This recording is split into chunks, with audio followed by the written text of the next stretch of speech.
E hoje eu vou te ensinar a fazer essa massa pão de ló. Então vem comigo.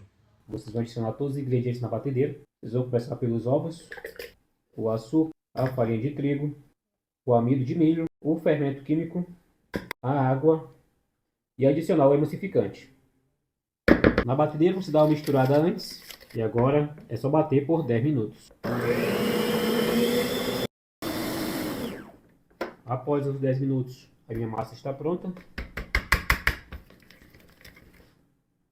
Eu vou estar utilizando uma forma de 20 centímetros, onde eu untei apenas o fundo com papel manteiga.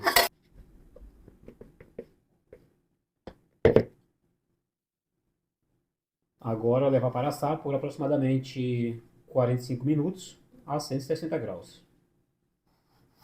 Assada e fria, esse é o resultado da nossa massa. Para tirar da forma é preciso passar uma faca na lateral, porque não foi untada.